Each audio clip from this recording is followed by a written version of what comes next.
So the words of Satsang can only point us to the point where we are inspired to empty ourselves and wait lovingly, patiently, humbly in the heart altar at his door.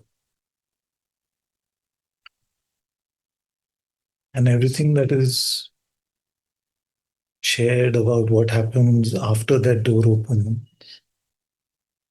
at best, is just to inspire us to go there. Isn't it? Because if I say to you, go to that place, you will say that, why should I go? What will I find? Because this is new generation.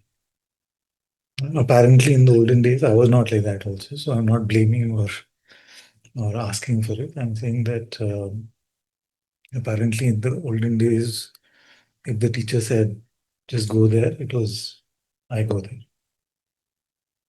That we are all modern spiritual seekers. So we need to be told what happens if I was to go there. That's why we are told that you can have a darshan of the Atma within. And you may say, what's so great about that? You know, I can see a photo of my favorite form of God. What's going to be so special about the darshan of the Atma within? So then the teacher says that this will be unlike anything that you can ever see in the entire universe. Mm. Unlike anything that you can ever see in the entire universe, because it is both seen and unseen.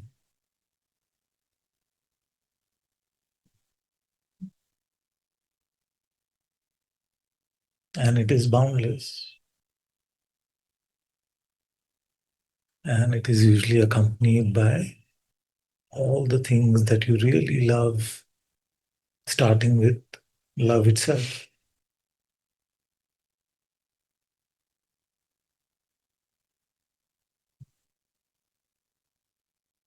Then you're also told that even this holy presence, the Atma itself, is part of a greater expression of that.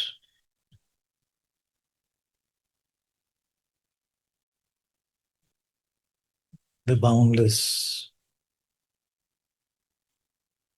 the unfathomable being, consciousness itself,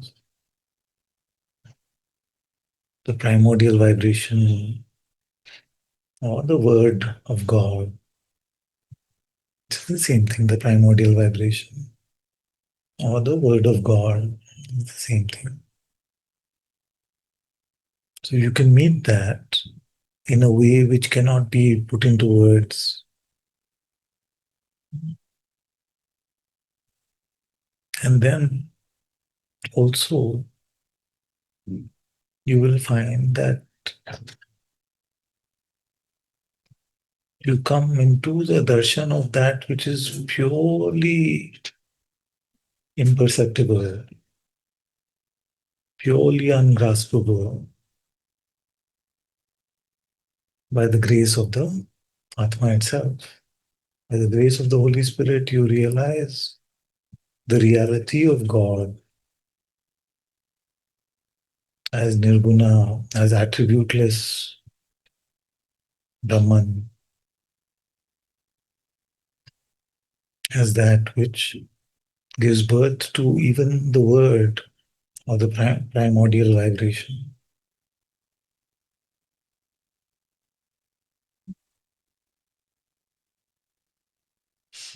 But remember that all this is told to you Is it said to us so that we visualize all of these things?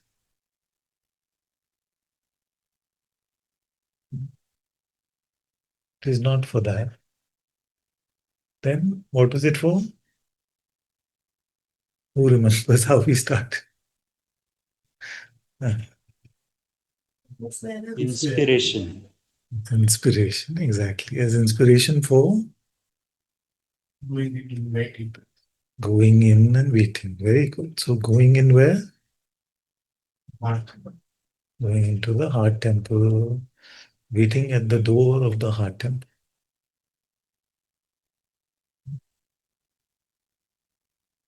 It is not so that we can visualize, it is not so that we can try to grasp it. Although, if you were to honestly and sincerely try to grasp it, it is helpful for a short while because it exhausts our faculties which are unable to do this job. But we have to be careful of our faculties because they are very tricky. Our imagination can imagine a dark, empty space. Our mind can tell us that that is nirguna.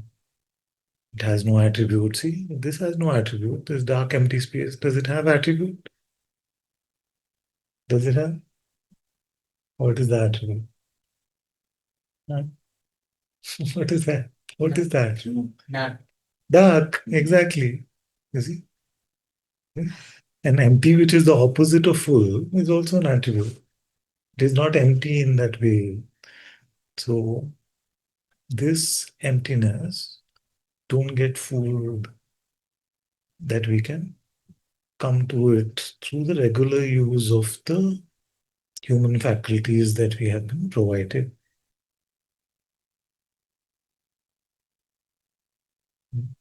And we can do this for all the stages, maybe all the stages would, but all the stages where if I tell you the Atma is both phenomenal and non-phenomenal, it's not actually true. But it is the only way we can possibly put it into words. So what happens? The mind starts to offer up ideas about what that looks like. But that's not the idea at all.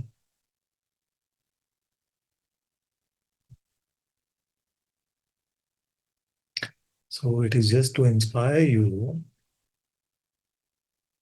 to go and wait at the door patiently and with love.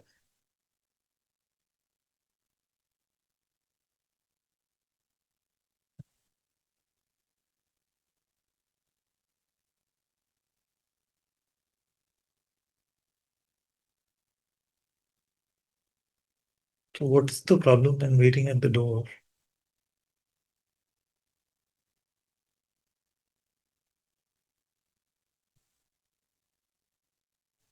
What is on offer is so fantastic. Want it. Oh, so the so the patiently part is the problem. It's, you want it as soon as possible. You don't want to Yeah, stay without it. exactly. So the patiently part is Yeah. the, in a way. But does that inspire us to stay there more, or does that motivate us to escape into Maya?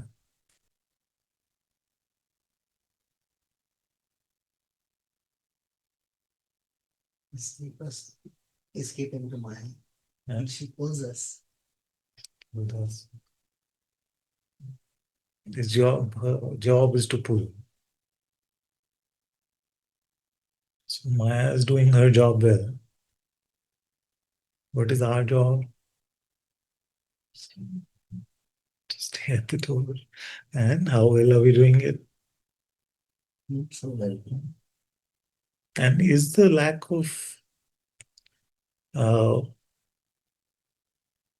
persistent persistence at this, or if we report we are not doing it so well, is it because we don't know how?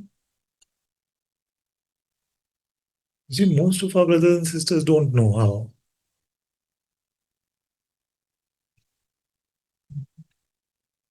But if they turn towards God, if they turn towards the greater reality, in God's grace, they will always be given a pathway.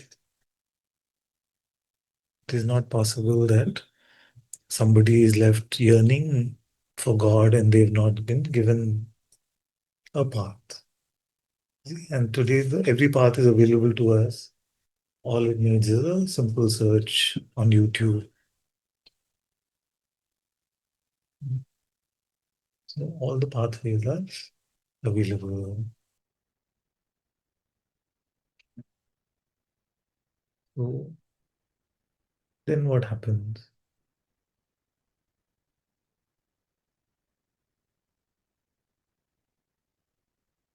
Okay, let's go step by step.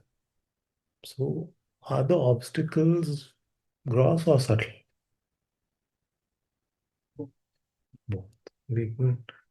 Then the pathway has to provide a pathway which is both gross and subtle, isn't it?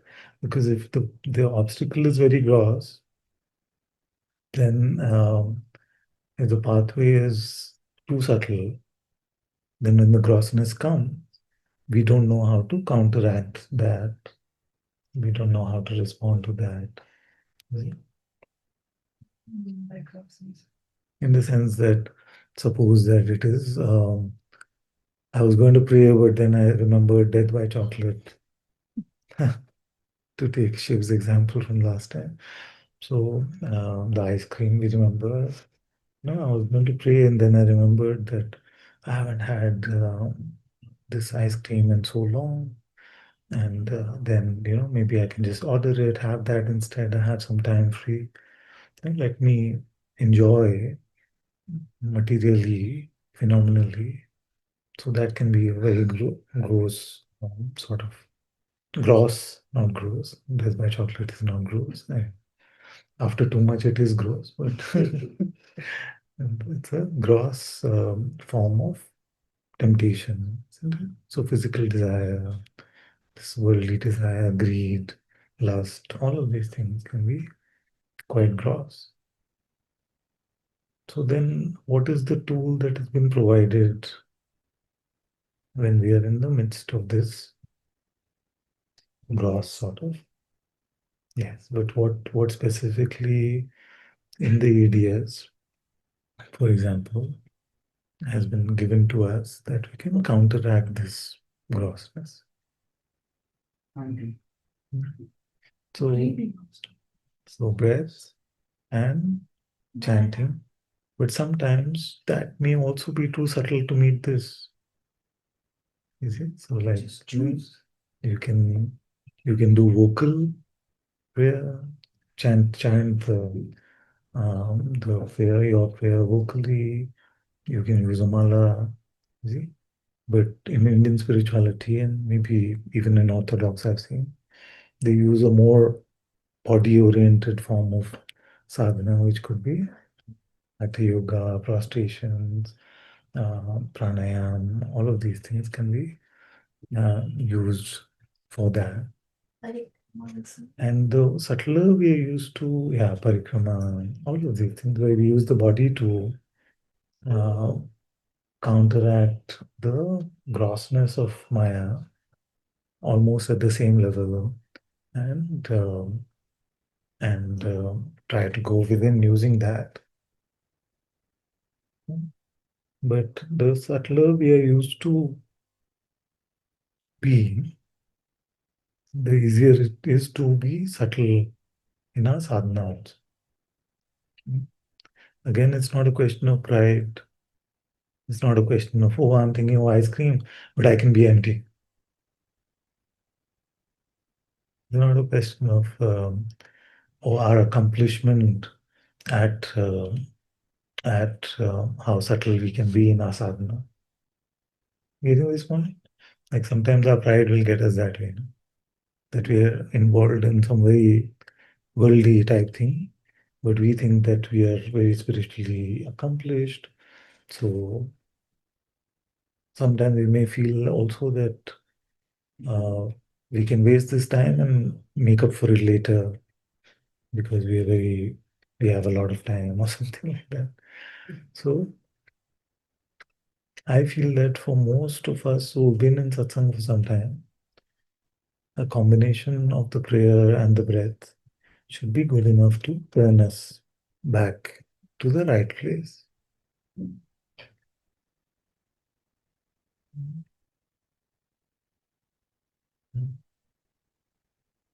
What do you?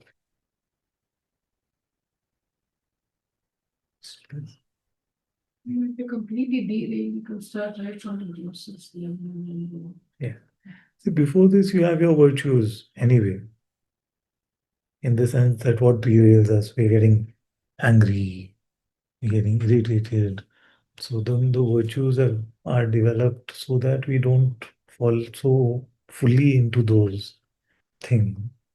Because once we are in the angry state, then it'll take a lot of breathing to turn us back in. Isn't it? Haven't you noticed this? See, once we're already in an aggravated sort of worldly state, then it take a few minutes at least of sadhana. Something catches. Yeah, yeah.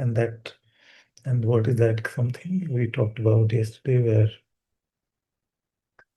uh, where a thought pattern comes to us that I'm being wronged, or this is unfair, or something like that. And when that particular thought pattern comes, then it seems like we're unable to let go of it. So the learning to let go is the very important part of this process. The learning to surrender is a very important part of this process that we'll come to in a few minutes. So that is why, as much as possible, throughout the day also, keep God's name on your lips, in your mind, in your heart. Then these things will not seem as potent, as strong. Yeah, and if it feels really strong, uh, and feel free to use whatever tools, malas, etc. But if you feel like just take a few breaths and do your EDS, even then, so that you're centered again, come back to your center.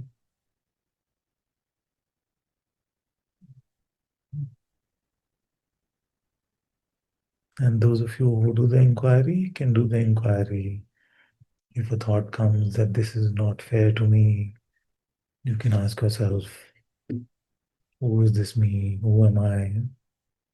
And this is not fair to me. Or who is witnessing this?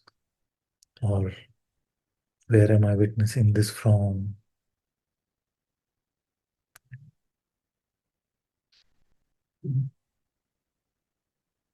So all these tools are available for us.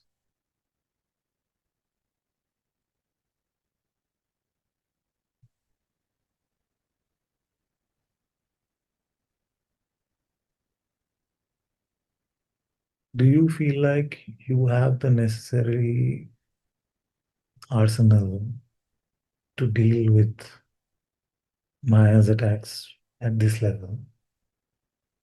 Whether you use it or not is we'll come to that later.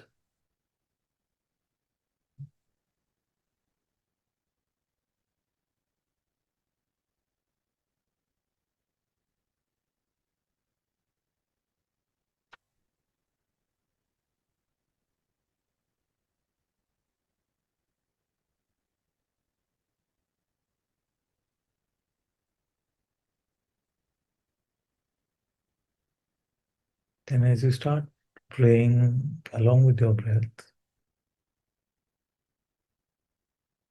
after a while you may start to notice that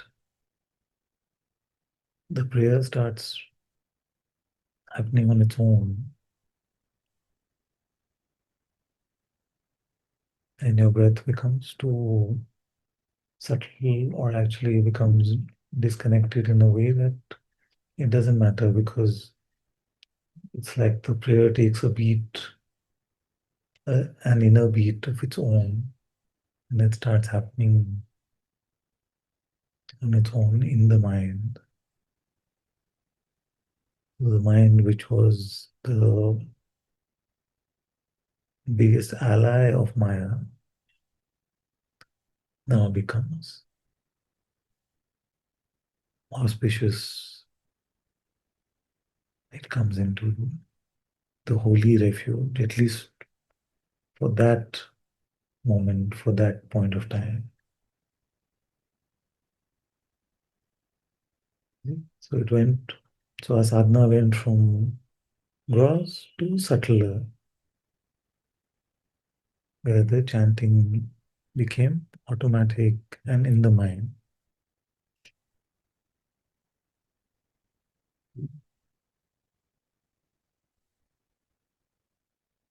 Then what is the next level of subtlety possible?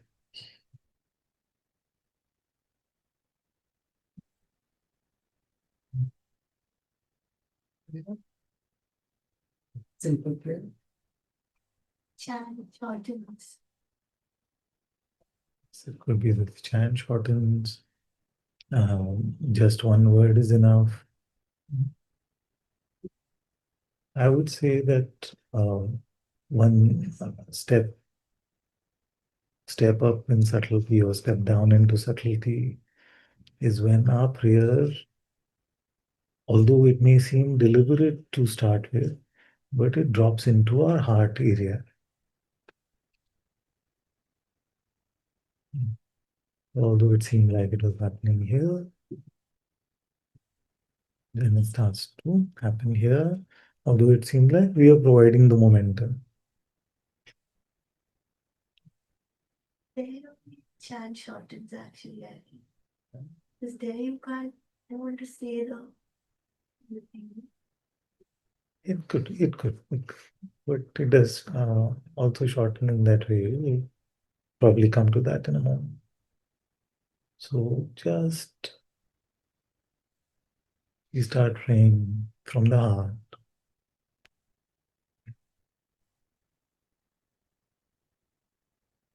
How do we know that? You feel it in your heart. You feel like you used to pray here. You used to pray from here. Feel like you're praying from here. Just become still. Some noises. In a way, it just you feel it here. You feel it like it's dropped into the heart. Take it literally, it's quite literal. We know it's not the physical organ pumping blood, but we it feels in the area of the heart region. And then it becomes subtler in the form of that over there now it is happening by itself, a japa. It doesn't feel like I am praying, but you're witnessing that prayer. It's like you entered a temple or a church where the prayer was happening.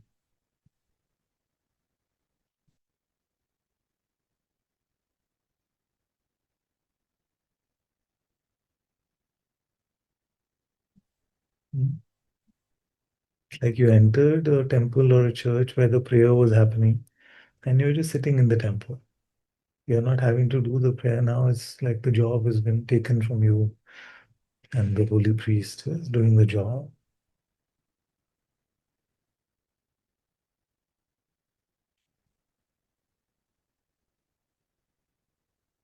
That is one subtlety that one doorway to subtlety that happens.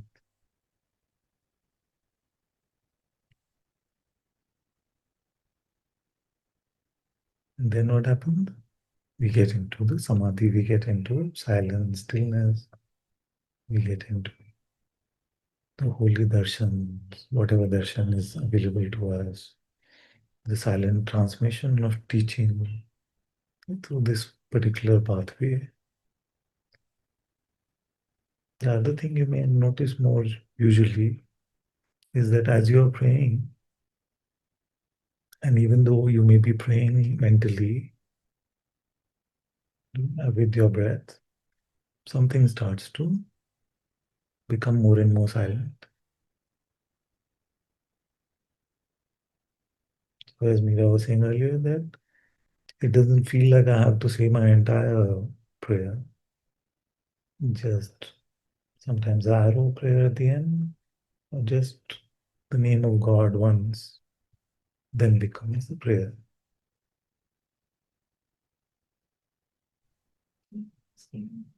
Doesn't come. Yeah, exactly. Exactly. Just you realize that it is an undistracted end to a vocal prayer or a mental prayer.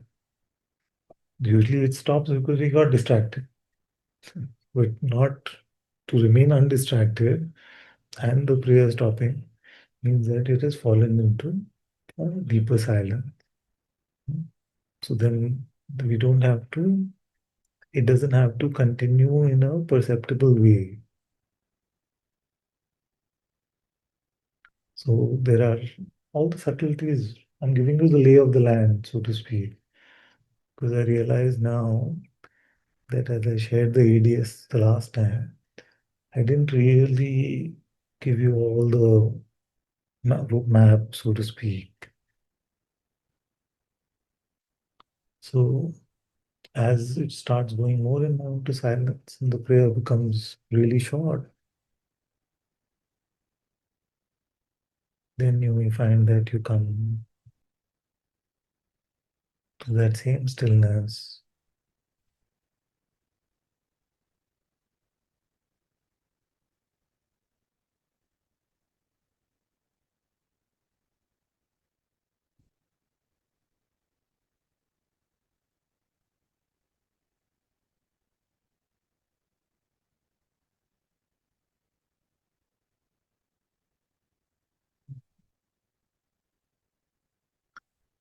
From mental prayer to stillness is one pathway that can happen. What is that stillness? It is waiting at the door that we are talking about. The first route also brought us to the door that we were talking about. What else can happen? You're doing the prayer mentally and you get taken over by love.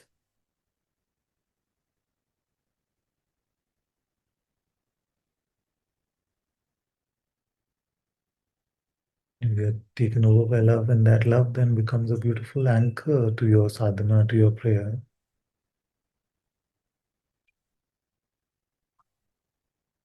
And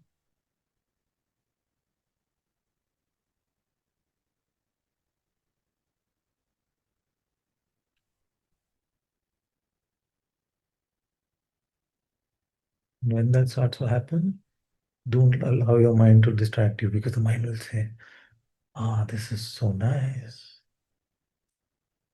This should always happen. This is what I live for. All of that. Move along, move along. The mind can move along. Yeah, yeah, yeah. Right. There is an active love, Right. like not an active love, but there is a felt love, like a living love. There's no silent love.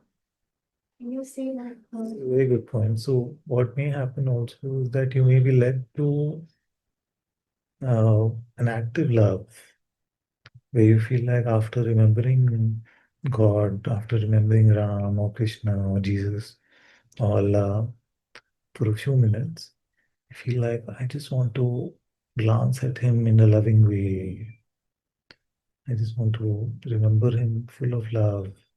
Where the words of a prayer may start feeling too gross for us at this point. You just want to hold the beloved. You just want to hold the beloved in your heart. So that almost deliberate seeming love that came out of our remembrance then can lead to a knowledge. like a receiving and a giving of this love, which is ultimately the same. It can seem like I am loving God in my heart, and God is returning manifold the love that I'm giving to Him.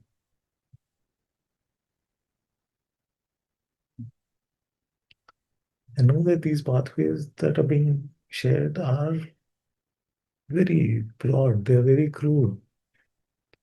Because the pathways, every moment for you will be unique. They will be gifted by the Atma, they will be taught to us by the Atma itself. But these are the broad strokes in which prayer can happen. So we may go from a mental prayer to a love for God, which may seem active, and then a received love as well. And then in the anchor of this love, where are we? In the same place. The same place. I'm standing at your door, loving you, waiting for you expectantly, receiving the outpouring of the love which is emanating through the door itself. Mhm. No, we see this again. Receiving so much love in our heart, through the door it is emanating.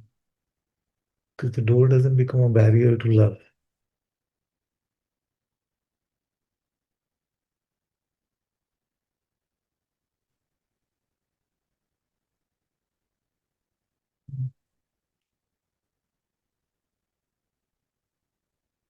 It allows us to wait over there.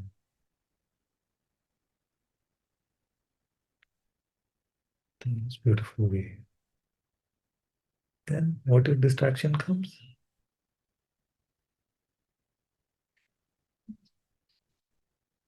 It's not so strong, but suppose it comes strongly.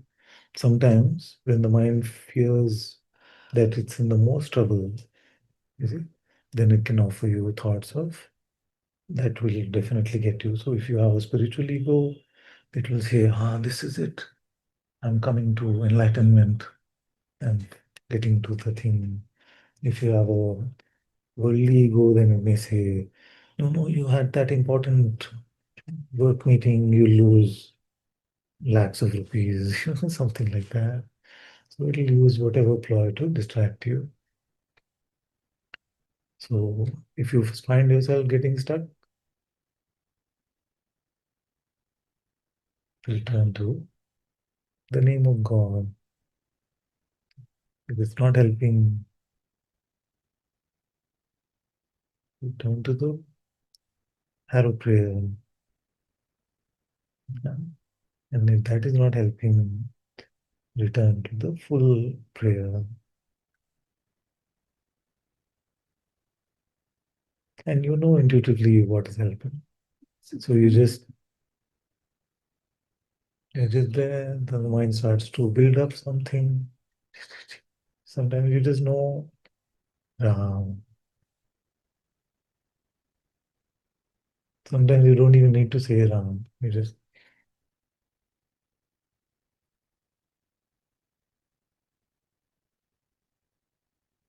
but if it is repetitive and you find yourself involved, you see, if you find yourself uninvolved, then allow the release to happen.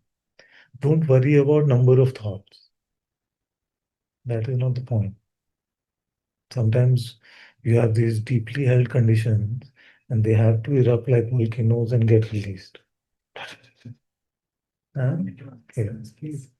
This part.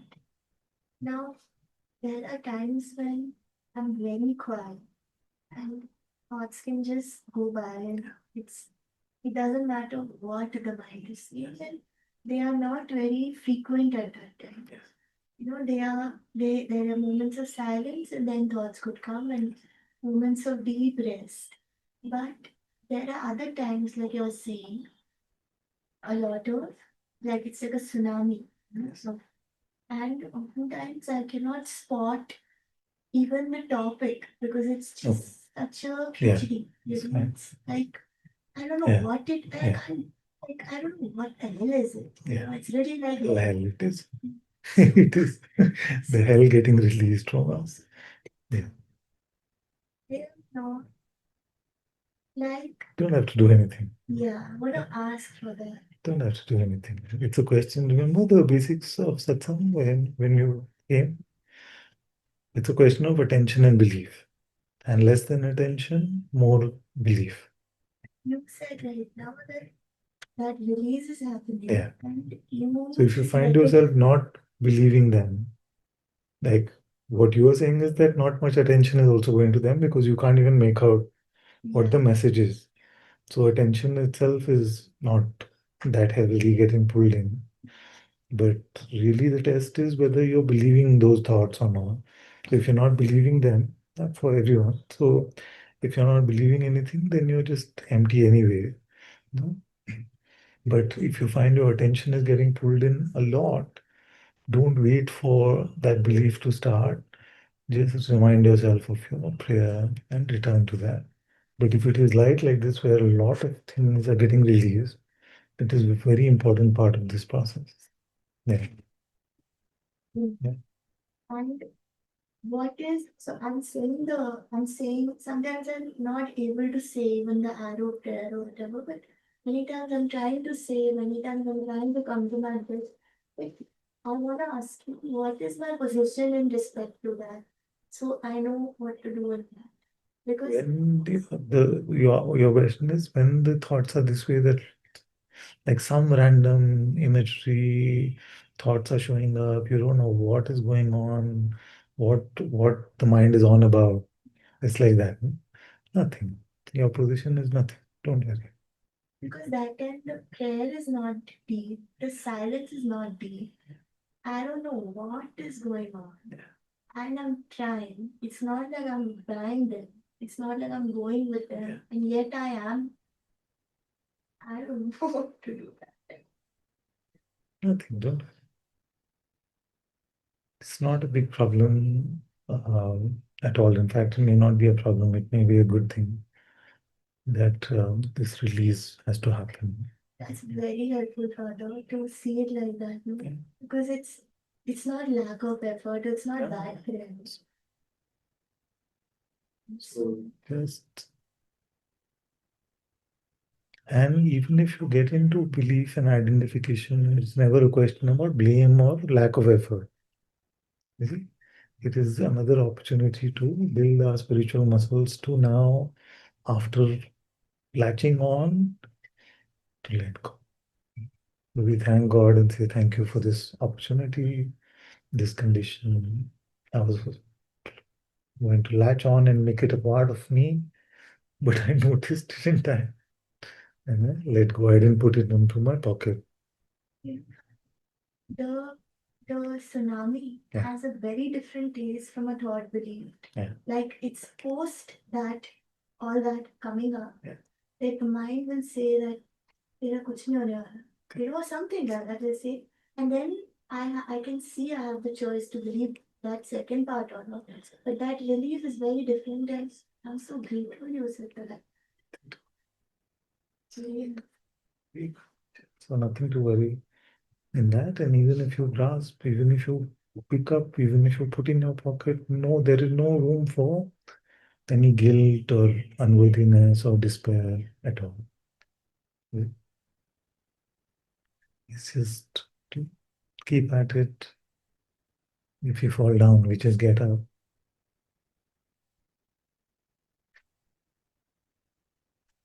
Because who is waiting behind that door? Saint John of the Cross said that when I was wounded in love for God, I'm paraphrasing a bit, I don't remember the exact words, but when I saw that I was wounded in his love, I also saw that he is more wounded than me for my love. So we must never presume that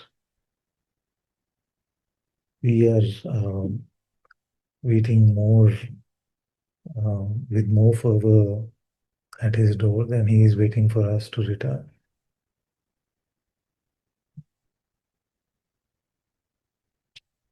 And in a way, if we are parents, we recognize this instinct. The child may say that they're really waiting to get back to the parents, but usually it is the parents who are waiting a lot more. So in this case also, like the prodigal son, the story of the prodigal son, that God is waiting for us with open arms. Then why doesn't he always just open it like that? He showed up at the door. He's shown up at the door. Why doesn't he just open us and embrace us always? Connected also. The right hand and left hand. Exactly. Both these things. So, because a parent will always want what is best for the child. And if spiritual attainment happens too easily and too quickly, spiritual pride, and then that itself will block our transformation into sainthood, into us being worthy residents of his heart. What is sainthood? We become residents of his heart. Whether you look at that heart as heaven, or you look at it as emerging, whether you look from whichever lens you look at it, that is the sainthood. So when we learn to be patient over there, do we learn to become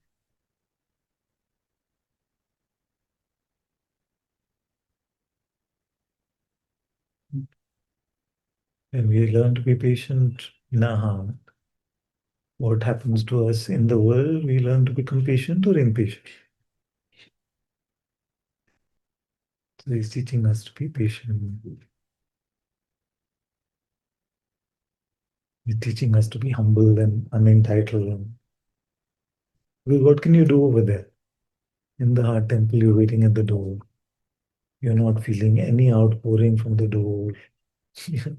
It's a dry spell you're having in your prayer. What will you do? Nothing works. You can tantrum all you want. You can say to God, you're being unfair. This is not right. I love you so much. You're not loving me back. Every form of human manipulation we can try on him, it doesn't work.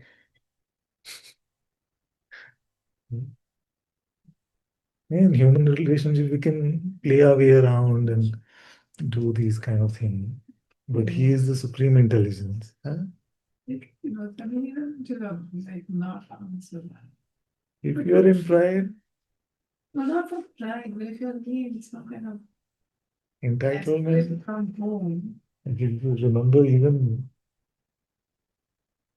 you remember even in Radha Krishna, after Radha felt like she deserves to meet him, and he didn't show up because that pride had to be broken. That's one of the first steps. So he knows very well what something will lead to. So we cannot use our, we cannot fool him. We have to use the human ways because those are the only ways we know. But we cannot fool him.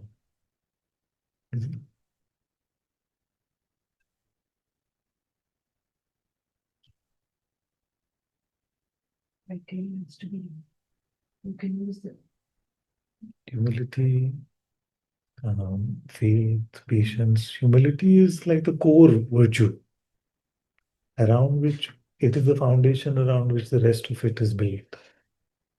Because how can you be patient and not humble? Can't you? Because the minute you're proud, you're impatient also. Because you think you deserve something, think that you're entitled. Why do we feel we're entitled? Because I've done so much sadhana, I've done so much prayer. I've loved God for 30 years, 50 years. What is 50 years to God? So our things are, our pride is very stupid, no? It's very childish. So, how to develop our virtues? Because this part really used to confuse me. Now it is clear to me that in the intent to be with God, the virtues get developed.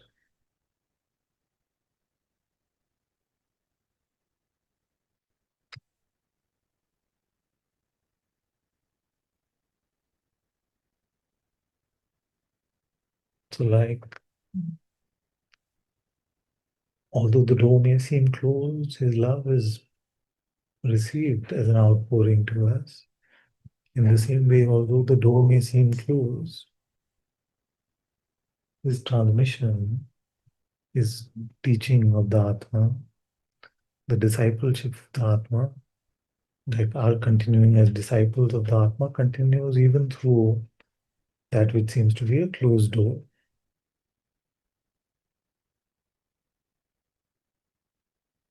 What do we learn? Spiritual truths and also how to live in the world.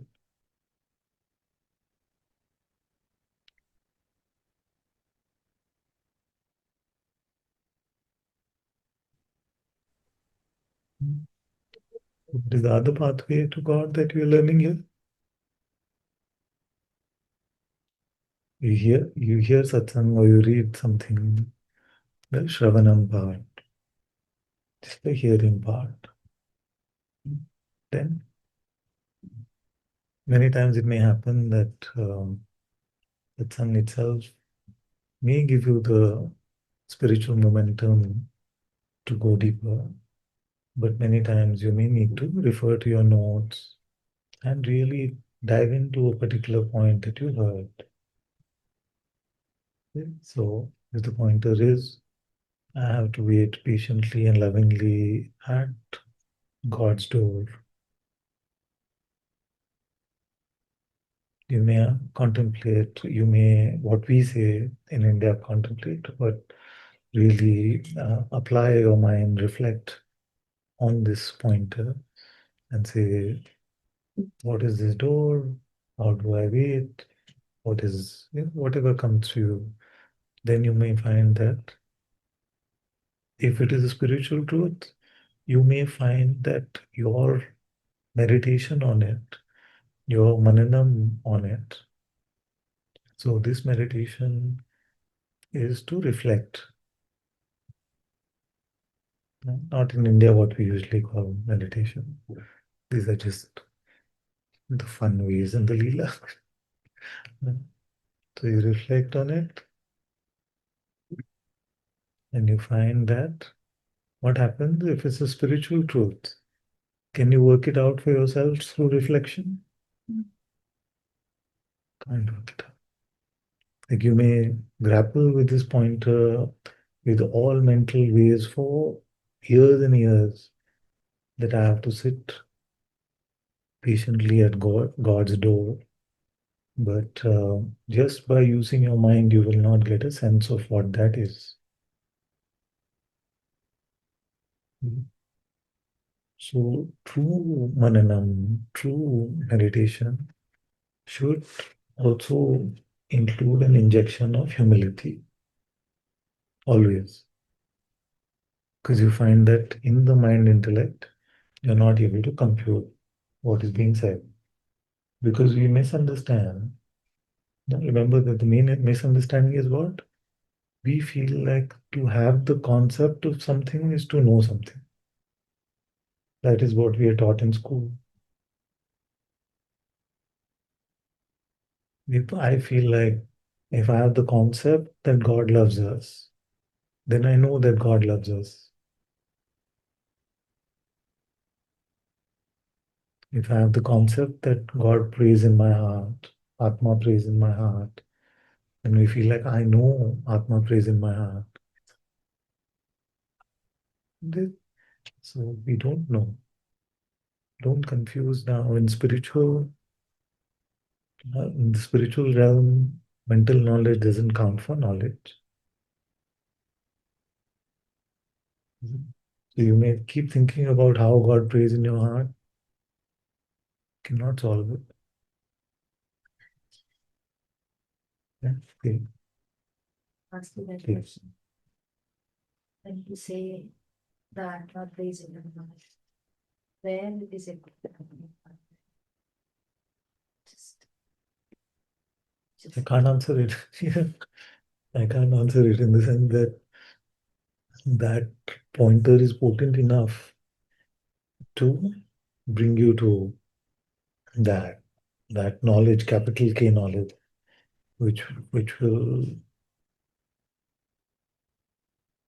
overshadow any conceptual knowledge we have of it.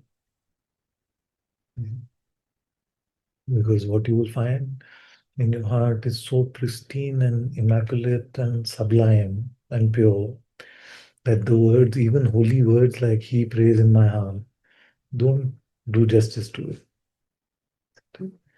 So I should not ruin any more of these pointers for any of you by giving you more concepts about them. when we say that there's a nirantar japa, that does that also doesn't come close to what it is. You talked about the stages, no? That the first part of how prayer can happen, that has some clues further. It becomes a japa in the mind, then it falls into the heart, deliberate. Then it can seem like a japa in the heart, all those things. All those clues are there. But that is also the pull in of others, like a glimpse of that.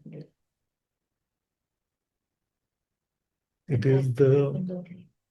it is what you're hearing through the door. Yeah. This is what you're hearing through the door, that you hear the prayer happening. Because the door is quite transparent. Then our question should be, what does the door actually block? Because the love flows through. Uh, it permeates through the door. Knowledge flows through. Our discipleship continues by us waiting outside the door. Then is that even the prayer we can hear through the temple door. Then what is actually being stopped? By the what is the door to? Huh? Yeah, even marriage, yes, that is the finality. But what is it? Darshan. Darshan. Okay. No? Who said? So darshan. What is that darshan? That we may taste the outpouring, we may taste the love, we may taste the learn what we have to do in the world or to take further steps in our spiritual life. We may even hear the Atma praying here, quote unquote, the Atma praying within our heart.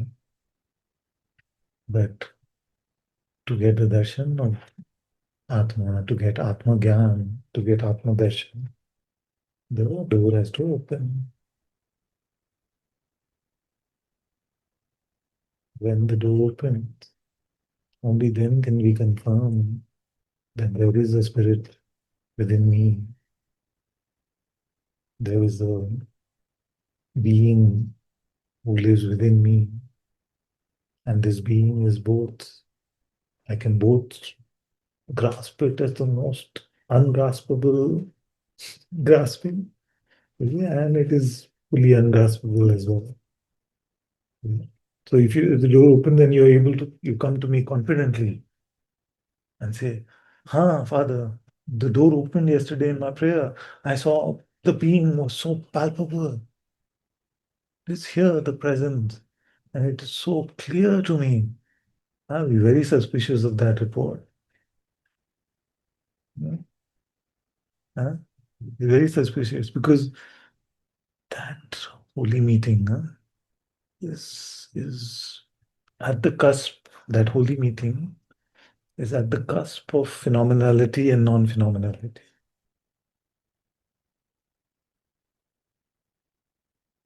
So the mind can always doubt it. So it's very tricky.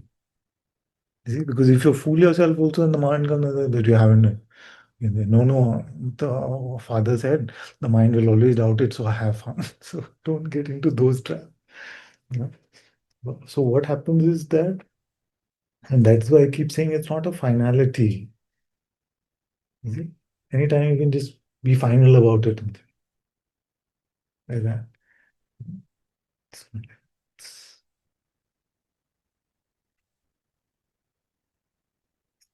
subtlest vibration. Subtler than the slightest point or speck that you may notice in the air. You know? Subtler than that in perception, but boundless beyond perception.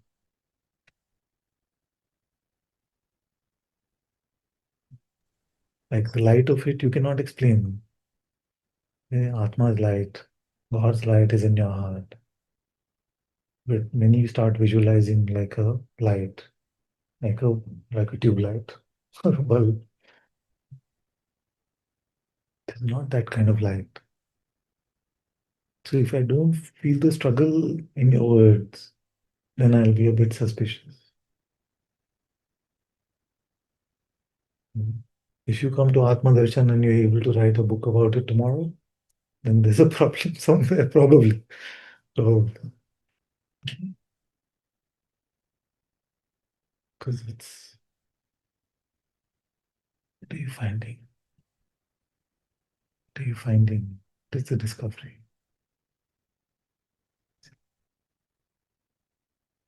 With what? That's why I troubled you for years, no, all of you. With what do you find? With what? I had Jyotima also the other day. With what? Then it becomes clear to us with what in our heart, but we may not be able to say it with what. You may say, I see this light with my eyes through sight. Now, with what can you see the light of the Atma?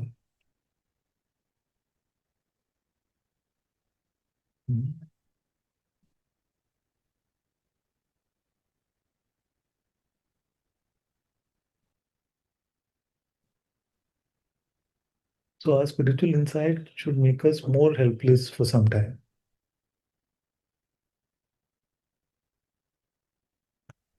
It should make us more humble. Yes.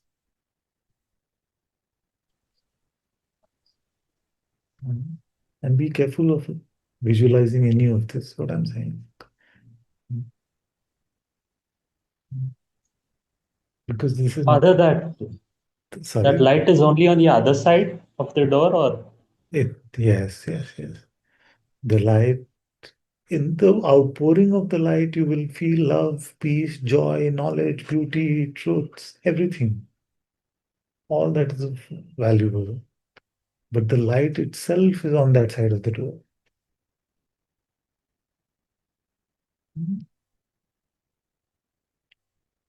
The light is indistinguishable from the darshan itself. It is the darshan of that light. And yet it is not a worldly light that you will meet with sight.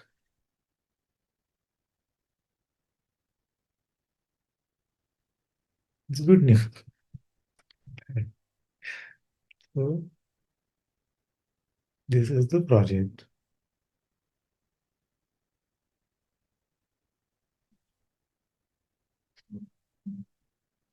Sitting here, right?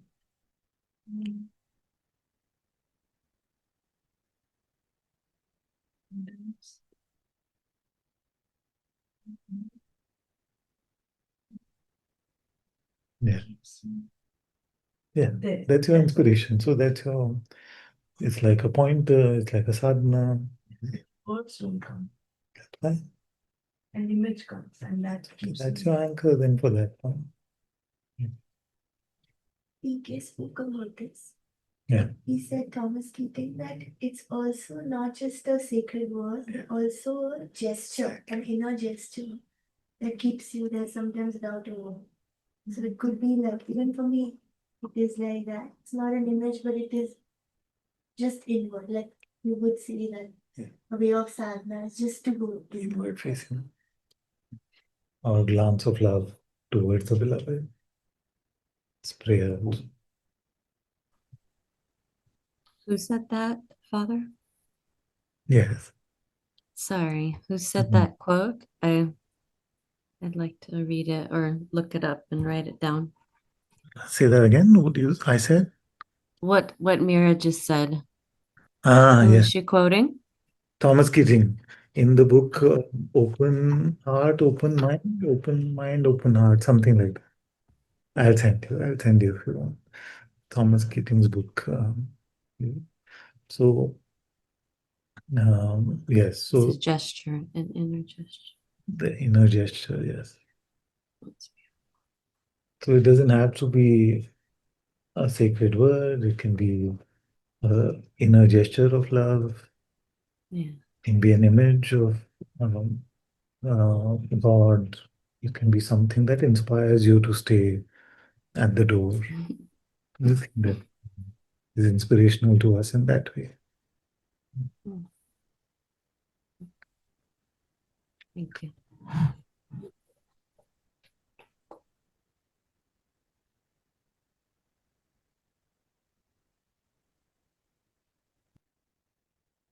Open mind, open heart. Open mind, open heart.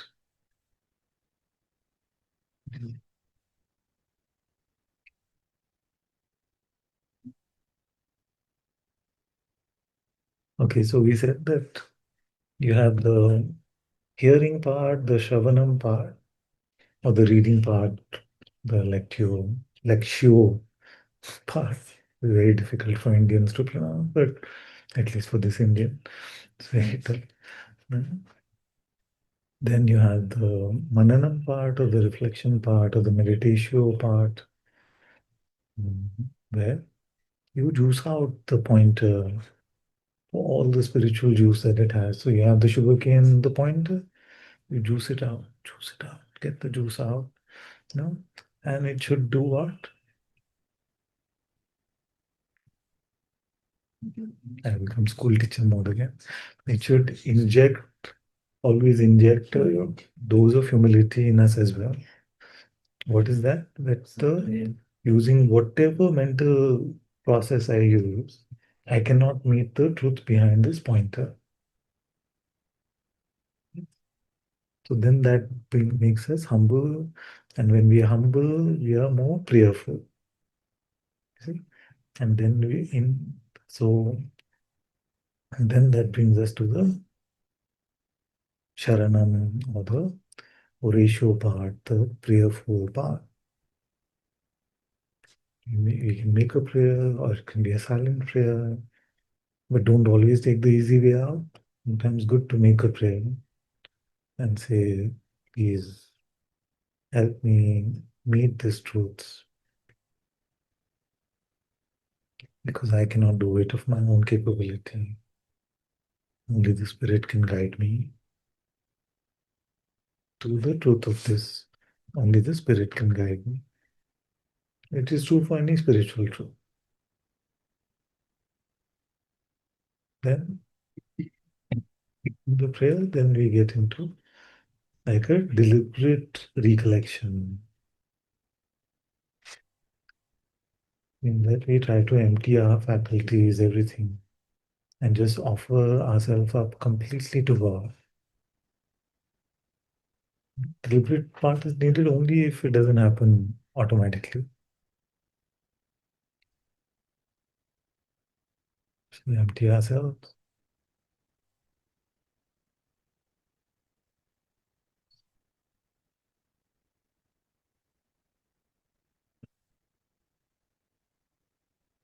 And if it is His will, His grace, His mercy on us, He may pull us in what is called passive recollection,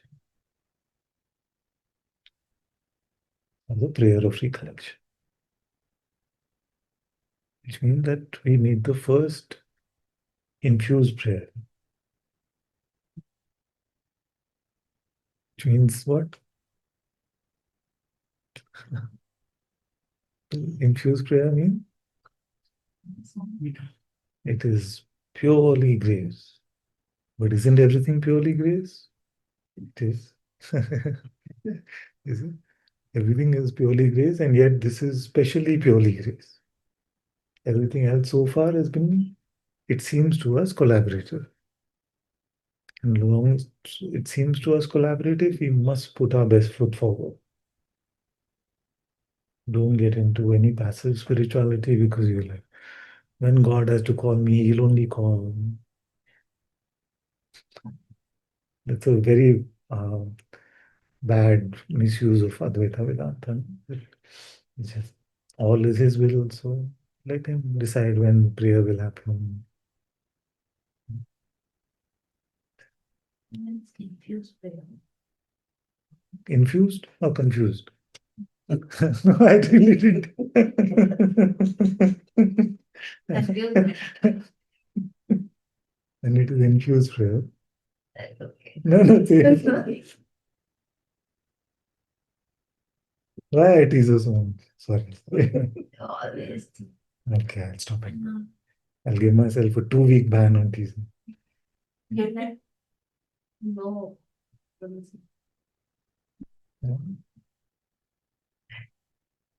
Why are you looking at her? Yeah.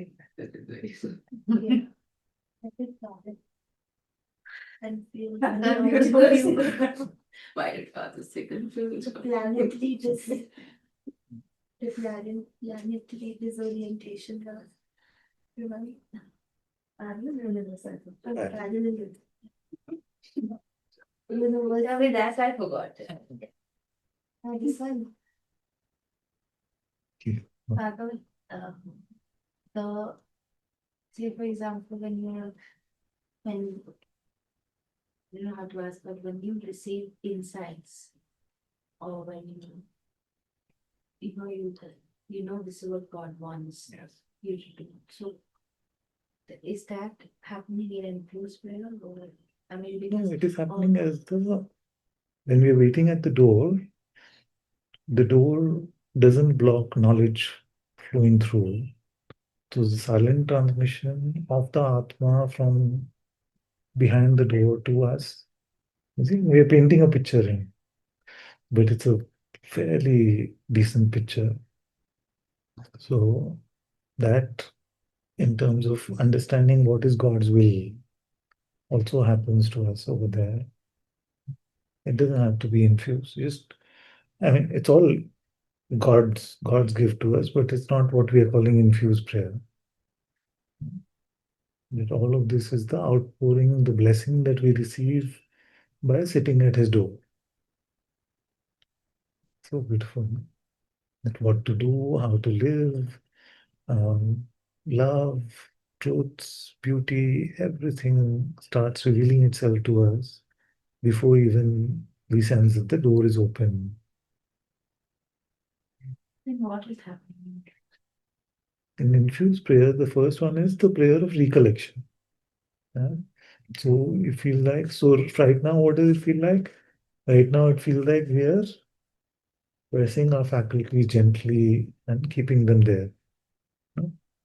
Then what happens in the infused prayer of recollection is that you don't have to keep that weight.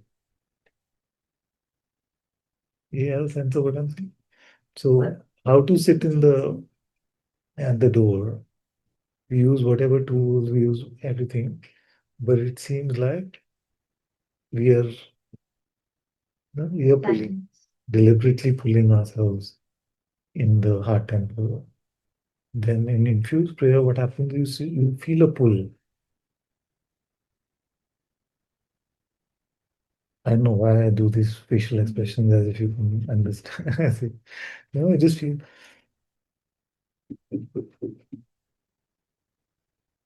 like I'm not doing it. I'm just being pulled on this thing like that. It just pulls in like that.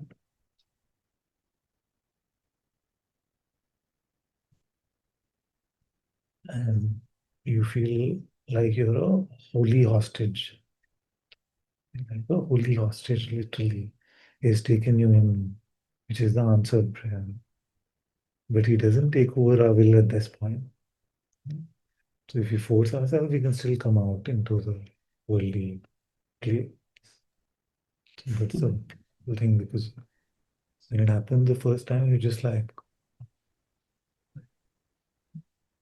so that could be called, and I'll contemplate this more, but possibly this is the first form of samadhi,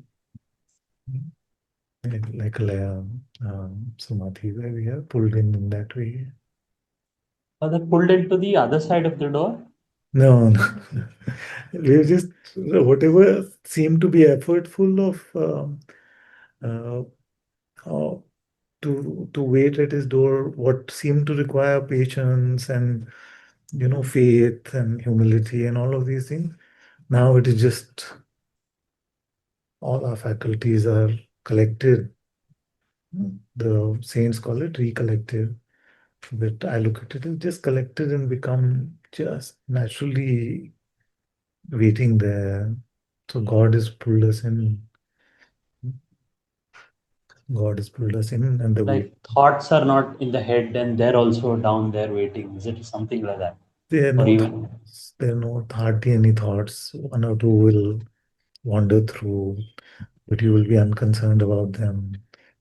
It's just, I wish so it's more like fading out than moving to that spot. They're like faded out. you will Would you feel say that? like, from my experience, you will feel a pull that pulls you in, like everything, every part of you is getting pulled in. I wish I could spell it out in better terms, but I guess it has to be tasted as we patiently wait over there. All this will start revealing itself to you more and more. In a way, like the closest way I can share about this is in satsang. Sometimes you just feel like you want to hear, but something is just pulling you in. It's pulling you in. You want to hear more and more. You want to hear the next bhajan after bhajan is completed, but you can't find any ability to move. You're just pulled in like that. You start noticing these things more and more. Then you will see that that becomes stronger and stronger. Sorry, I keep doing this hand move. Maybe that is the better way to explain.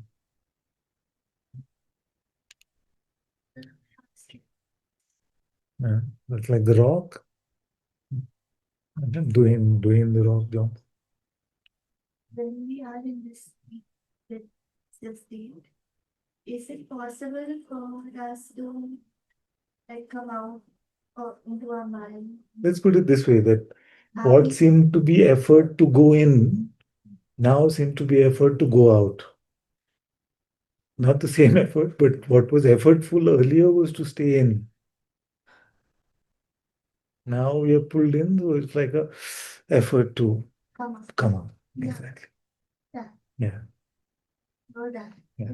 Like there's, you feel you're overtaken, and that's very clear. Other, like, could a thought, a very like, maybe it's been like say 1 hour, you're sitting, and then the body's in discomfort, or you get some thought that you're disturbing somebody or whatever, and then you use again you use a weight too, like you that can happen, right? Of course. That's what I'm asking. And it's not a constant In the sense, in the sense that if it's 1 hour, then it's not, usually then like 1 hour is quite a lot. So, you may have times where you're going out, coming That's back what I'm in. asking. It does happen like that. In this recollection, that's how I've experienced it. Yeah. Yeah. So the subtlest forms of it after a bhajan or in satsang, if you hear something, or if some transmission or something happened, something disputes you, and if you're in satsang together and something came as a form of divine support, then also we get pulled in.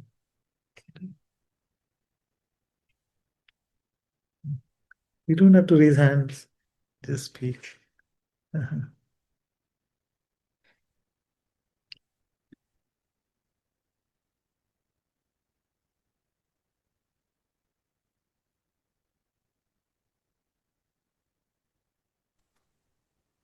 Father. Okay. Hello. Hello, my dear. Sorry, first, I need. Sorry, it didn't. Hi. Hello.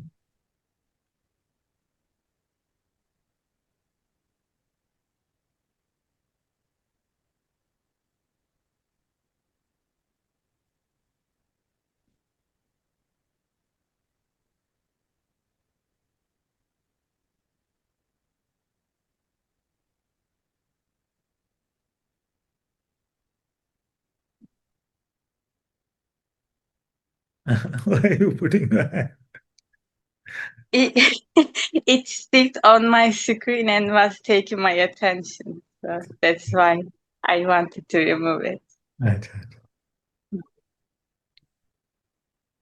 Um, sorry, I don't know where to start, but again, sorry, I don't like to come to you like this, but I don't know. I just feel so much apart from God now, and it's unbearable. And yes,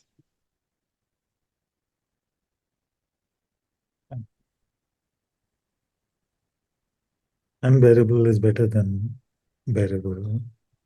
When we feel apart from God, Maya makes it seem quite all right. It's quite all right.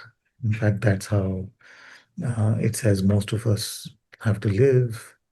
Most of our brothers and sisters seem to be living apart from God, although physically living within God, and yet seem to be spiritually disconnected in their heart. And the mind has convinced them that that's all right, that's bearable. So when you see that you are feeling a sense of disconnection, but it's also unbearable, that's good. That's good. So in that unbearability itself is the yearning for God. And in the yearning for God, if we stay with that yearning,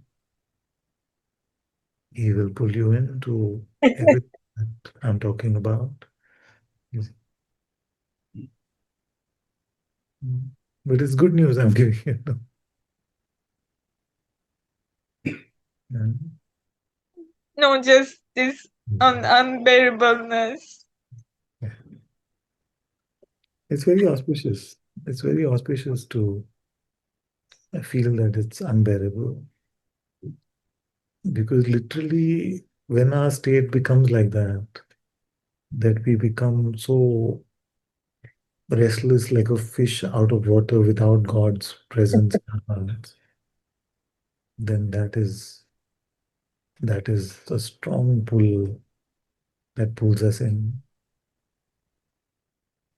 But the thing is that it's like nothing works when it happens. Nothing works. Uh, what have you tried that hasn't worked? Um,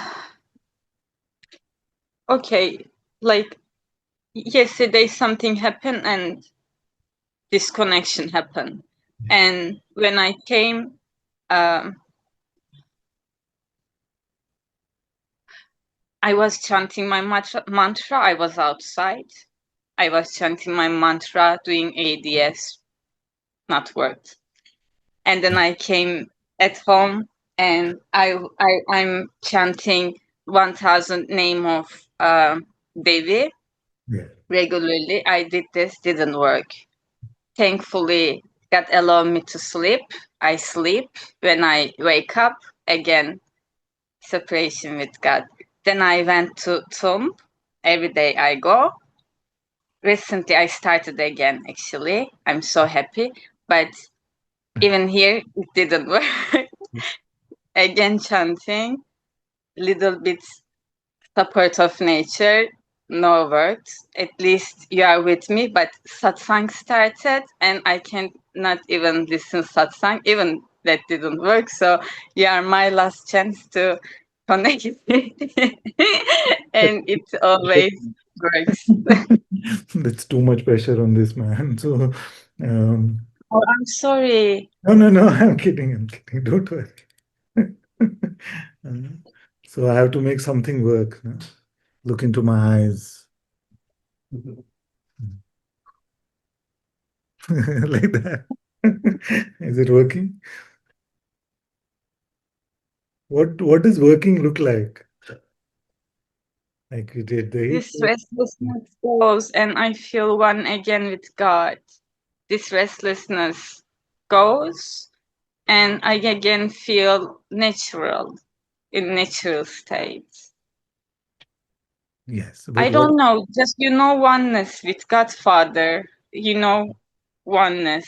You are one. It's not something, but when you are apart, it is something. Yes.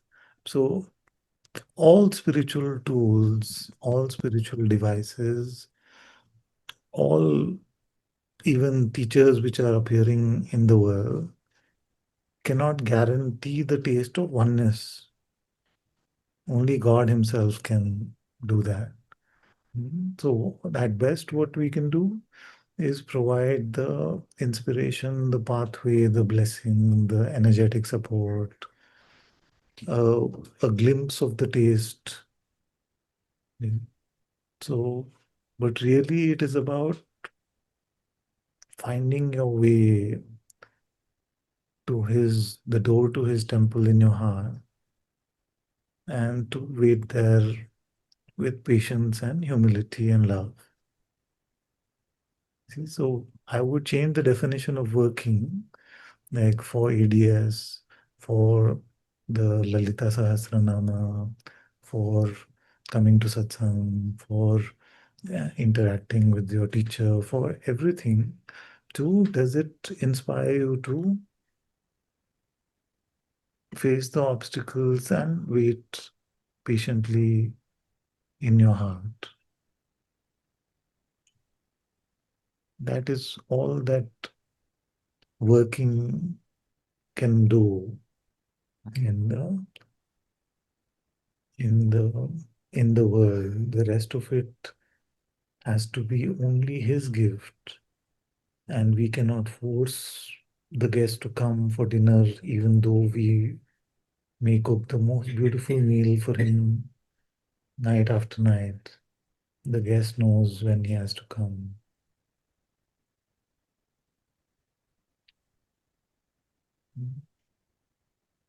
But when you wait at his temple, what is the problem that we have?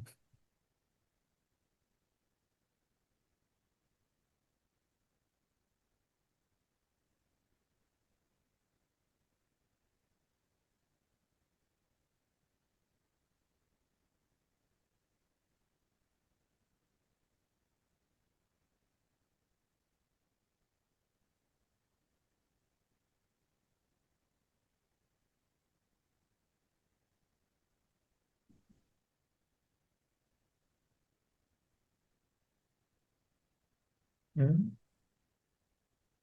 Hmm? Waiting at his temple, at his door, what is the problem that we have?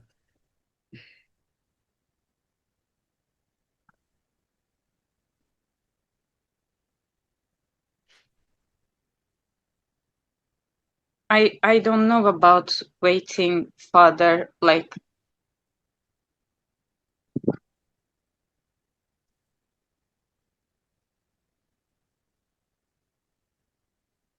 So look at it as if you're visiting the tomb, Rumiji's tomb, in your heart.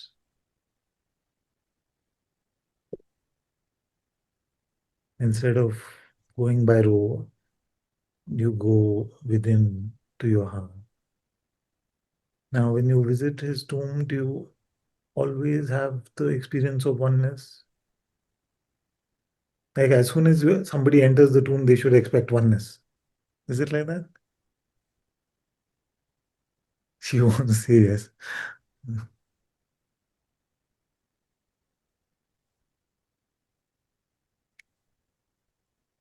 If a friend came to you and said she went to the tomb and she was there, Oh, if some friend came to you and she said to you that she went to the tomb and she waited there for 5 seconds, nothing happened, and she went away, you would tell her that you should have stayed longer, isn't it?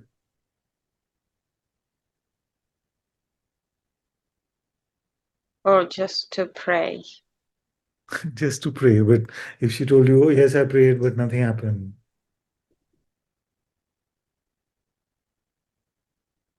Pray. easier when you look at it from some distance.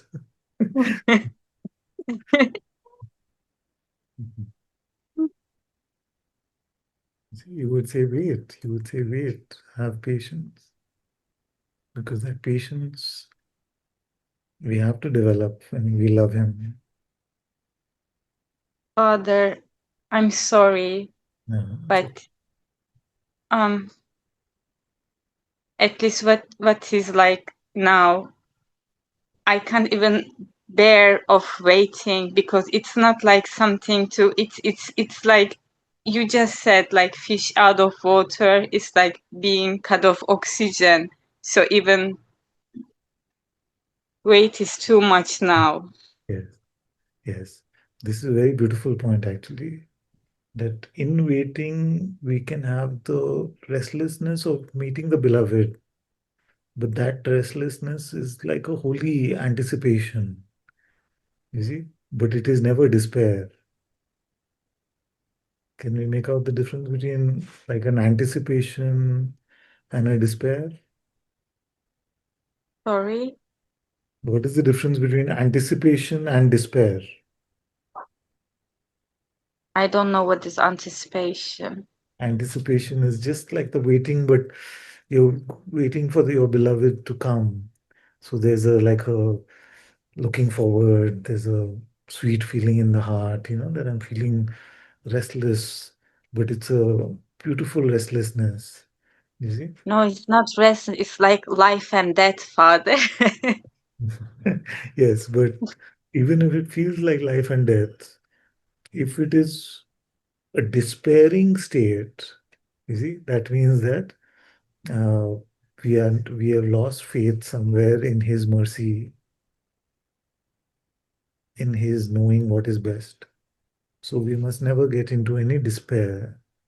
So we wait in anticipation, but we know that He doesn't operate by our sense of time.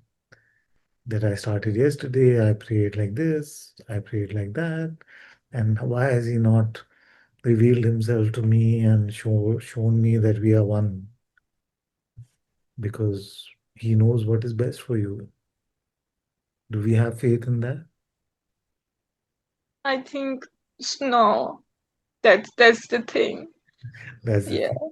Yes.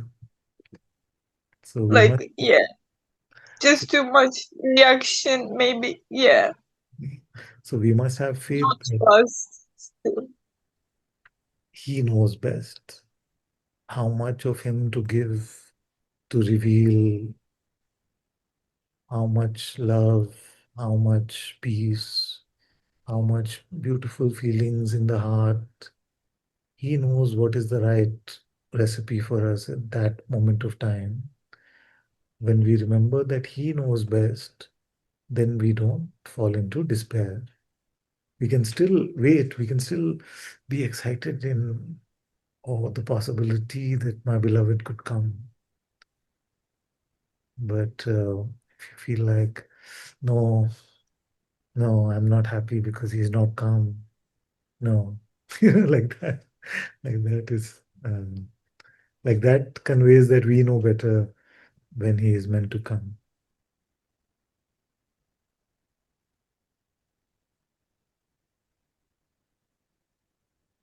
Getting a sense of this? Not so much. No, So no, because in yeah, yeah. in what you were calling the restlessness, is there an idea that I know he should have come by now, and now I'm upset that he's not come so far? Father, it's like just as I told you, it's like life and death. It's not about I cannot even think other terms like my beloved or this or not even beloved now, not even love or something. Like it's like yeah, life and death. So whenever it happens, yeah, it's like life Right. and death. So I cannot be even romantic about this. Like Come, you just went to the tomb. So hmm, I'm learning to be romantic about it. You visit his tomb every day, so every other day or every week. So because the other days I don't feel that separation. It was like a joy for me to go, and not even joy, it's like my normal day because I was with him and it's like walking in him with him, but now it's not like this. you say that every time it happens, it's life or death. Huh? Every time it happens, it's life or death, and yet you're still alive. So who's kept you alive?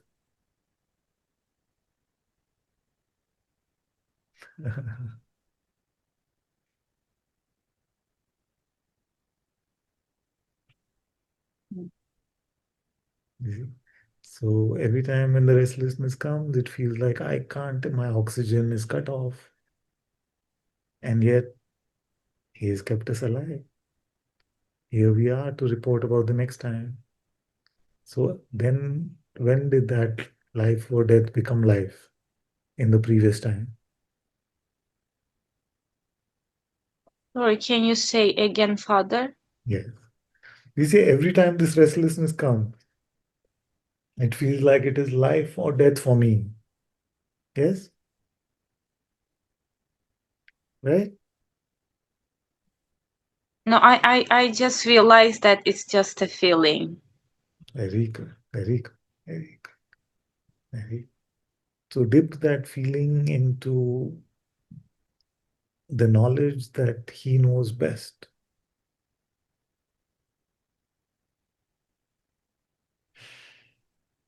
He knows best. Mm. Yeah.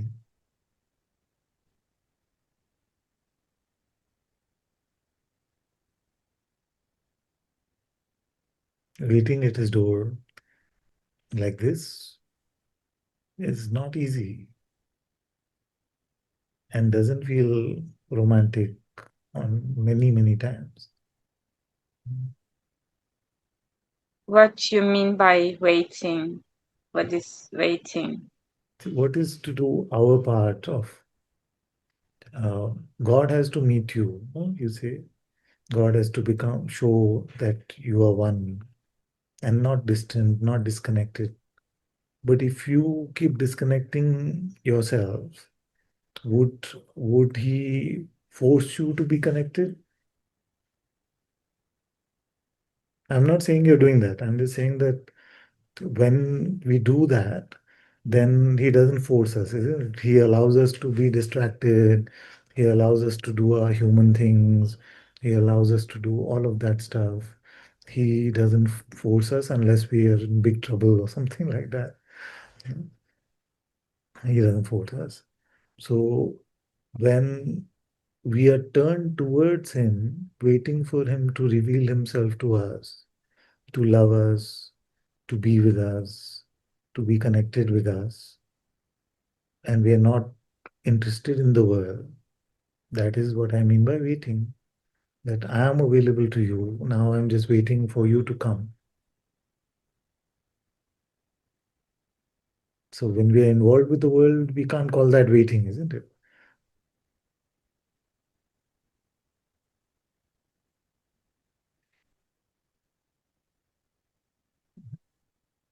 What is a simpler way to put this? So if you said to me that since yesterday I've been waiting for God, and I said to you, okay, what have you done? So instead of ADS, Sahasranama, going to the tomb, all these holy things you say, I went to a party, I went shopping, I did all of these things. Then I would say, but then where have you waited for God to come? Where are you open to meet Him? You see, like that. So what you're doing is, in your way, you are waiting for Him to come. And I'm telling you that He knows best. Our job is to keep waiting. And it is not easy. It is very difficult. You see? And that is why you know the story of Masha Bri, isn't it? How long did she wait?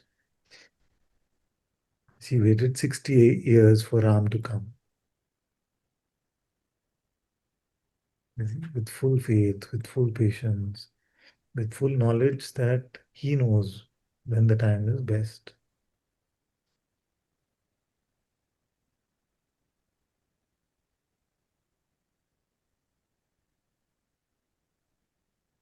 You see? So what is the feeling I have? The feeling I have is that he will come. But what is the lesson in it for us? That we must not leave him then when he comes. Uh, hold on so tight that you don't have to go through this again. Father, Yeah. I think I don't know. I'm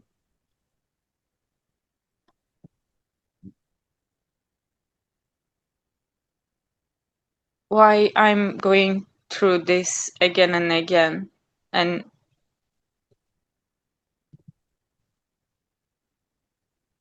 like I don't know. Is it, do I do something wrong?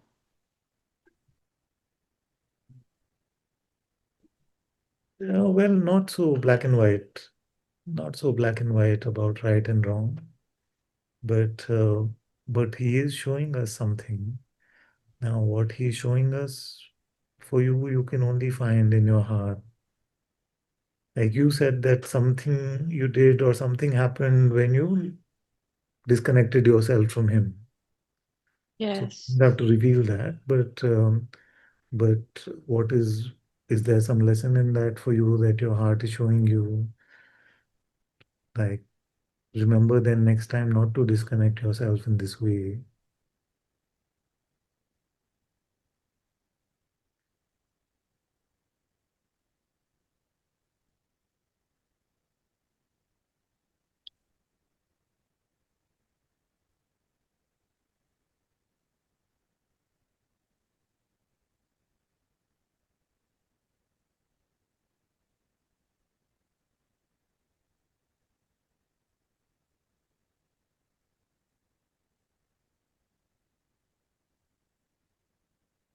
But what is the problem in waiting? Unbearable. Says who? Hmm? Says who?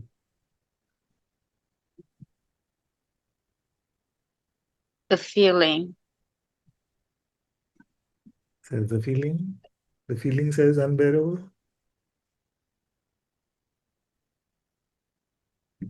No, the feeling and the thoughts are together. Yes. So keep the feeling, lose the thought.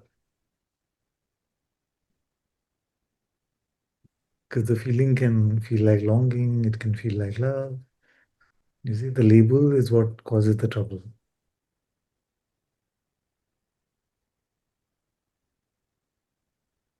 What is the difference between yearning and unbearable? Just the label.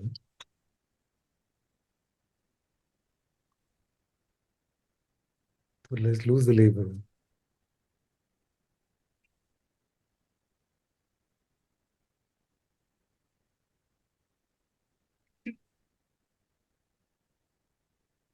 um, but the feeling is not pleasant. Says who?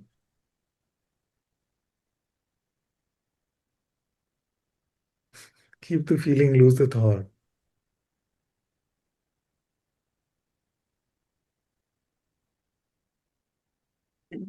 Oh, the commentation is just continuous, but it's not pleasant. But it's not pleasant. Yes, But leaving it. Keep leaving it.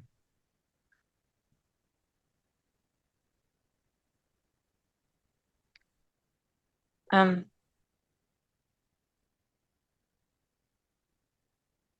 but then feeling also doesn't stay when I don't comment.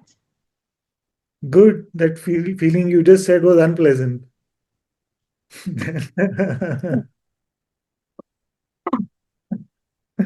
Can't have it both ways.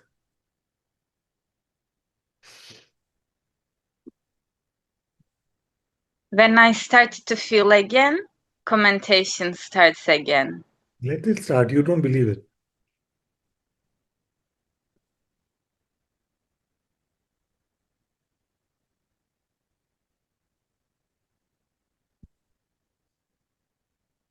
First I feel, then I comment. Hey, leave the comment.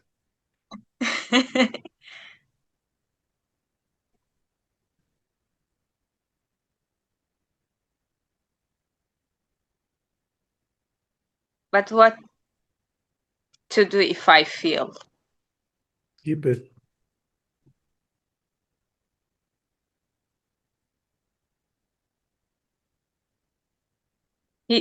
I realize feeling, not always, but like pop up, I realize there's a feeling,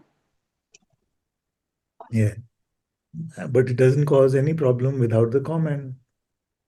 but comment immediately follows it. Yeah. It can't force you to believe it. Like I may say many things, but I can't force you to believe me. That I unquestionably, unknowingly was doing this. Yes. So stop.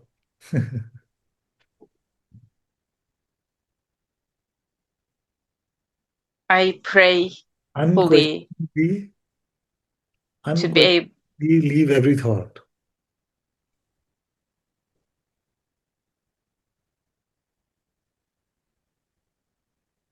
Father, now I can do. Now you do, we do, Yeah. but I'm not always in this state to see. Just leave this thought. Yes. Very good.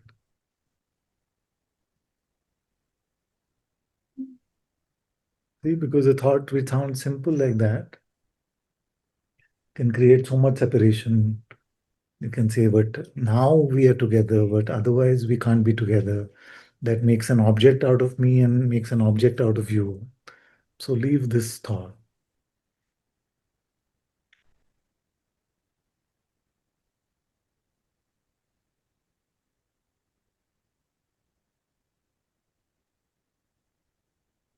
No, no, don't go there.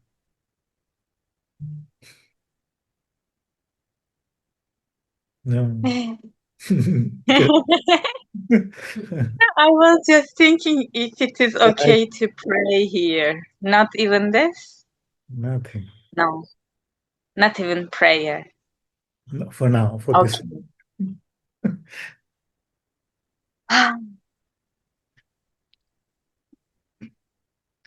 You see, prayer is meant to bring us to empty. When empty, we don't have to. So when we are eating, we don't have to cook more.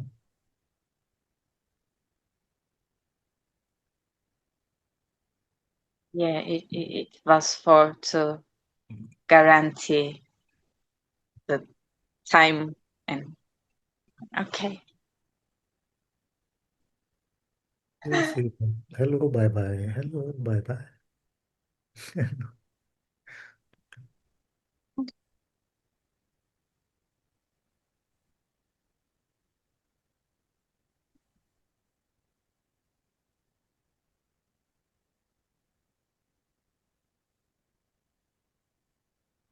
No, no, don't bother with anything.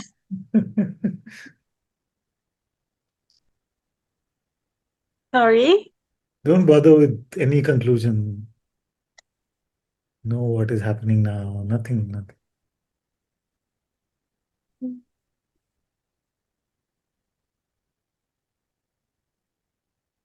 This is, allow me to put the label.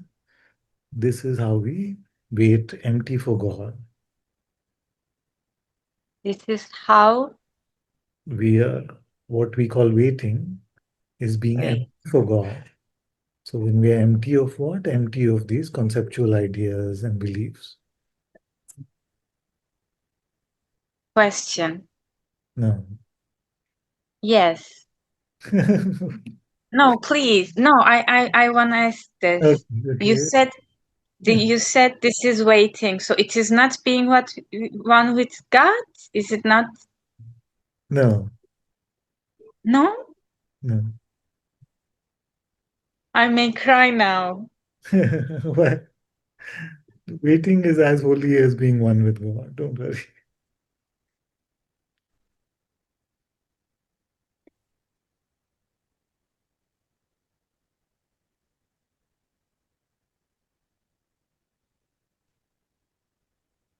Then what is God?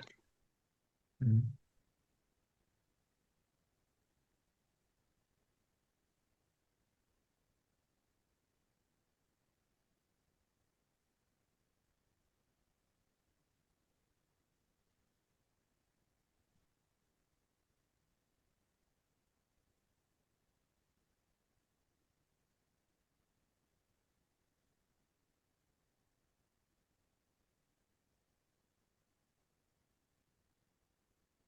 Are you thinking?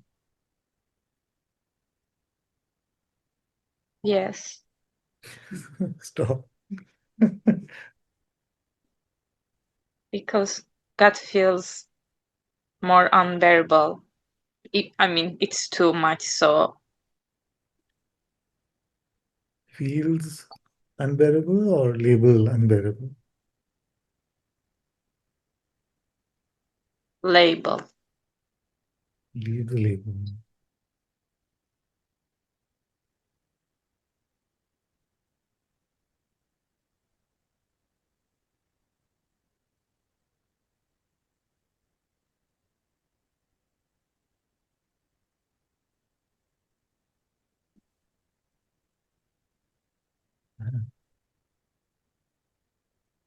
If you are being empty for God, we are not empty for God. If you're being one with God, we are not being one with God.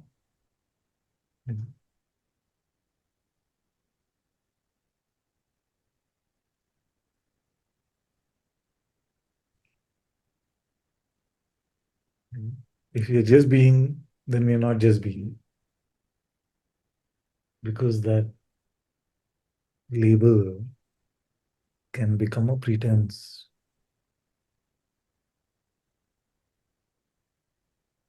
As long as there is one with God, there is no oneness with God.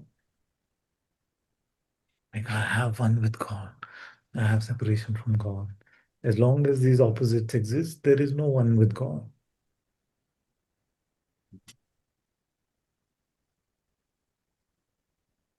When you feel one, you don't think that you are one. You are just Yeah. you. Just Yes, you are just. But even that just, if you're just, then you're not just. You know what I mean? no. Good, exactly. Just empty here and gentle smile on your face. Empty, Hmm? empty and gently smiling is all that is needed.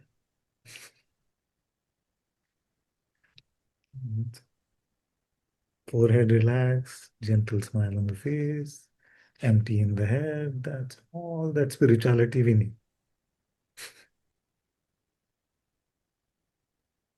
So we delete the first part of satsang today.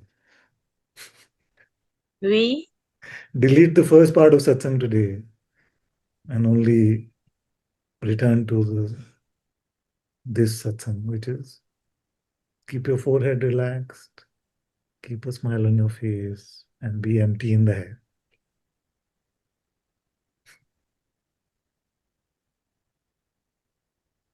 But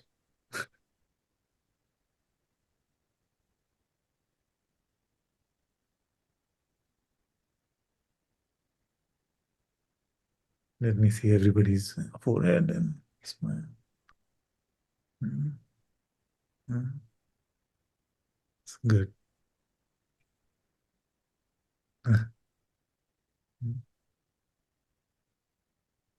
His forehead is shining. You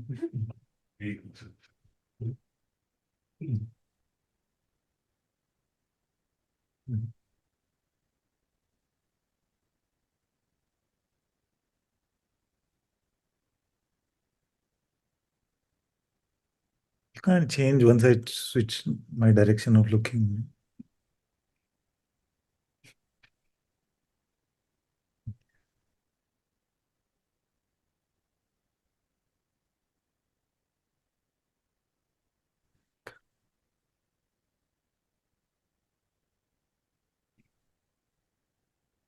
And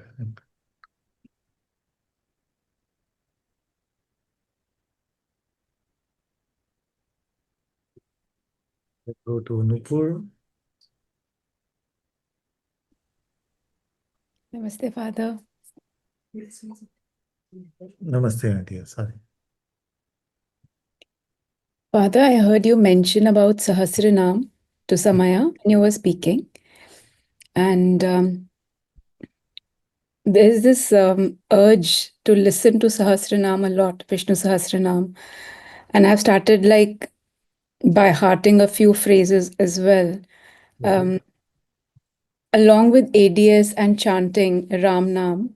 Yes. Father, how should I be doing the Sahasranam? Because I have no initiation into it. So I was so happy when you mentioned Sahasranam because I wanted to ask you, Father, what's the best way?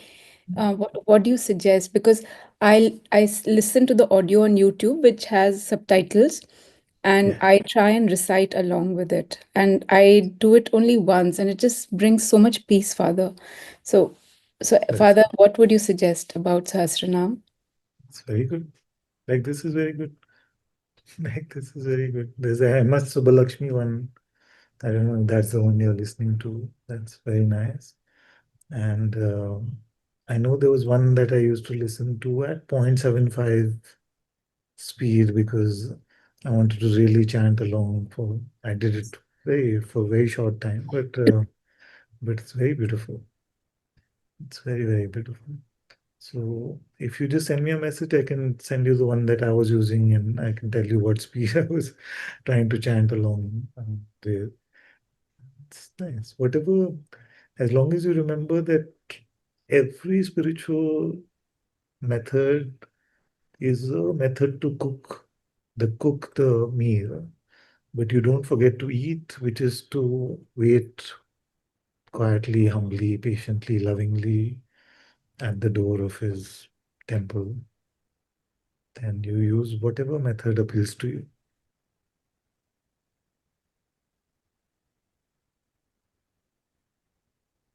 Father, waiting isn't happening that much, which I would really want to increase. It's cooking mainly right now. Yeah. So what takes you away? You say, for example, that you heard the Vishnu Sahasranam and then you feel a lot of peace. Yeah. Uh, then do you leave that peace very quickly, or what happens? No. It just infuses the work that I'm doing, the household chores, cooking, cleaning, washing vessels. So it just infuses. It doesn't leave, but then I leave. My mind gets distracted in other. For some time, I can just continue with my chores and be in that So space of. hearing, I would say at least spend at least that much time you spend hearing in sitting just without Okay. any tool. And using that time of eating, uh, you can use a mantra from the ADS, you can use the arrow prayer at the end, or you can use God's name just once to keep bringing you back to the eating, to the waiting in the heart temple. Because I noticed that for a lot of us, uh, we love to cook, but we don't actually ever enjoy the cooking that we have done. Yes. Because that is more troublesome to the mind. Yeah. Just in silence is more troublesome. So, but we must build our capacity to eat also. Okay, Father. So at least, if not full the same amount of time, at least start with half that amount of time. So you hear it for 20 minutes, 20, 25 minutes, and then at least 12 minutes, 15 minutes. Yes, the chores can wait probably that much time. And with everything you're doing, with the EDS, with the Ram chanting, everything. Because in the cooking process, the mind feels like it is involved, it is participating, you see, it is active. But in the did I say eating? I meant cooking. But in the eating is when the rubber hits the road. Yeah. So don't shy away from that. And then Yeah. soon it'll happen. Like soon is a relative term, but soon it'll happen that you start enjoying the eating so much, and you just need to cook for a few seconds, and then you can eat for minutes or even hours. Father, also there's a observation that sometimes cooking is happening more for worldly things. Like if parents are not well, then I will pray and chant and keep that as an intention. Or if body is not well, then I will. So I see the transaction that's happening a lot of times, that God, I'm praying, but can you please give me this? And this is something I wanted to bring to you, Father, because I find that is such a negotiation kind of energy that's happening here, and I sometimes don't like it. There are days when the prayer is just for the love of God and asking for his, but there are many times, Father, when the life takes over, and like I'm praying for this problem, for this family member, I'm praying for myself, I'm praying. So Father, how I just don't want to kind of pray for selfish reasons anymore. So the simple principle is that suppose you didn't pray, would you be free from that issue in your mind? No. So if you're going to worry about it, it's better that you're praying about it. Okay. So don't feel that it is selfish, because at least you're bringing it to God. And instead of trying to handle it yourself and trying to resolve it in your mind and to use your own capability, at least you're bringing it to God. But even if you prayed for anyone else, for others, for Sangha, for parents, Yeah. for anyone, even after that, the principle of cooking and eating is the same. Okay. Yes, Father. Very good. Bless you. Yes. Thank you, Father. And Father, there's this feeling that, because sometimes when eating happens and there is love that's felt, there's just like a lot of love that comes, and ears and tears keep flowing. And then there is the next day that doesn't happen. So there is this thing that, am I not doing it right today? Because yesterday I felt love and tears came, and there was so much heart overwhelming joy for God. And today there is nothing. So I just wanted to leave it all at your feet, because this mind is always trying to make sense out of what's going on. It's just I wish I had met you when I was 5 years old, Father, because all these years of conditioning, what do we do with, like, it's just okay, today it's not happening, yesterday it happened. So Father, I just want to leave that You at your must have feet. liked me when you were 5 years old. I was not, You I was not like this. But um, what, like, our way to determine what was the better prayer is very primitive, actually. We cannot really say. So for me, if we've had a distracted prayer, that may be more valuable because it teaches us to be patient, it teaches us to be humble. That may be more valuable. And the beautiful thing I heard the other day, which I feel like is so true, that in our distracted prayer, we learn how to be in the world also. I'll close with this point. I know everyone's saying go and rest, but what Yes, happens Father. in distracted prayer is that we are trying to sit eating, but the mind is offering us things, and we are getting involved to some extent. Because if you are not getting involved to some extent, then we would not even notice the distraction. So that involvement is trying to make a new condition, new position, a tightening of the fist. You see, what we do is we notice that formation happening and we return to the heart using the prayer or using the breath or using whatever tool we are using.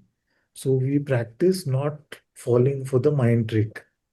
You see, the mind is trying to make us resentful of someone, the mind is trying to build a grievance, the mind is trying to make us proud, and we practice not falling for it.